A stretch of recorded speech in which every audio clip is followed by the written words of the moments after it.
Hi everyone, welcome to Craft Recipes. லாக்டவுனில் வெளியே போக முடியலனாலும் நம்மளுக்கு பிடிச்சமான ஸ்ட்ரீட் ஃபுட்டை வீட்லேயே செய்யலாம். இதுவும் நம்ம காளான் மசாலா. நம்ம மசாலா செய்கிறதுக்கு 4 தக்காளியை ப்ரிப்ரேஷனாக அதை கட் பண்ணி தண்ணியில் பாயில் பண்ணிக்கலாம். காளான் மசாலாவுக்கு முட்டைகோஸ் தான் யூஸ் பண்ணுவாங்க. உங்களுக்கு விருப்பம் இருந்தால் இது கூடவே கொஞ்சமாக காளான் யூஸ் பண்ணிக்கலாம்.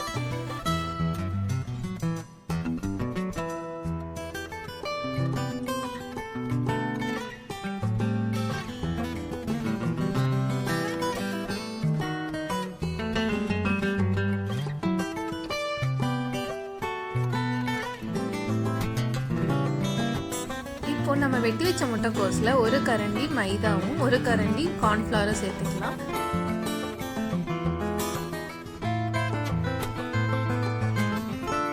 கூடவே தேவையான அளவு உப்பும் 2 ஸ்பூன் மிளகாய் தூளும் சேர்த்துக்கலாம்.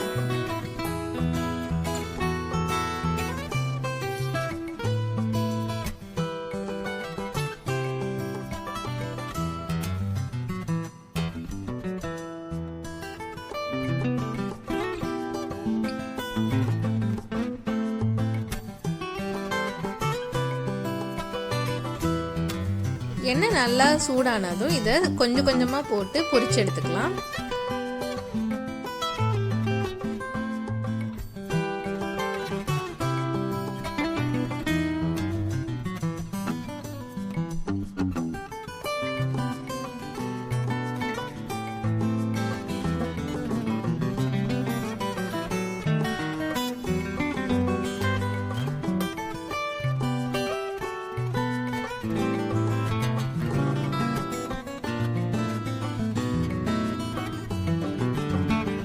பாருங்க, இது எவ்வளோ கிறிஸ்பியாக பொரிச்சு எடுத்துட்டோன்ட்டு.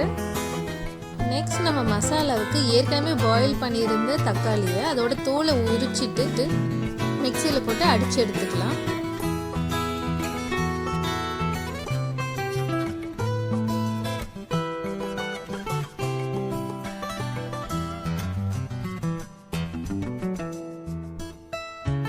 ஒரு வெங்காயமும் 4 பல்லு பூண்டையும் நீங்கள் சாப் பண்ணி வச்சுக்கோங்க.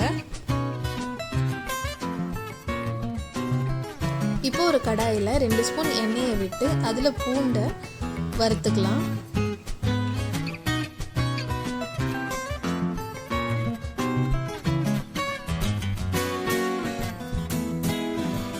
கூடவே நறுக்கி வச்ச வெங்காயத்தையும் சேர்த்துக்கலாம்.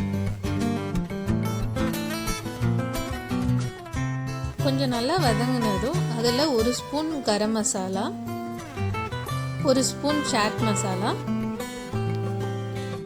1 ஸ்பூன் சன்னா மசாலாவை சேர்த்துக்கலாம்.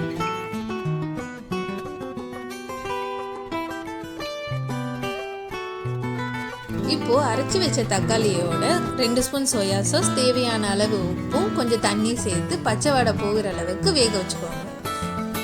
நமக்கு நல்ல கிரேவி கன்சிஸ்டன்சி வரதுக்காக ஒரு கப்பில் 2 ஸ்பூன் கார்ன்ஃப்ளவர் கொஞ்சம் தண்ணி சேர்த்து லிக்விடாக கரைச்சிக்கோங்க.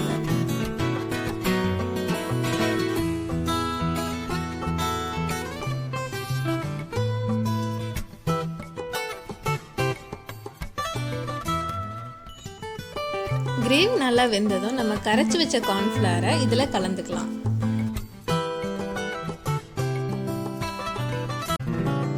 கூடவே ஒரு கப் தண்ணி சேர்த்துக்கோங்க.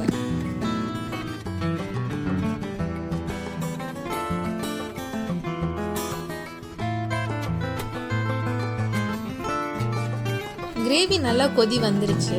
இப்போ நம்ம பொரிச்சு வச்ச முட்டைக்கோஸை இதில் சின்ன சின்னசாக கட் பண்ணி போட்டுக்கலாம்.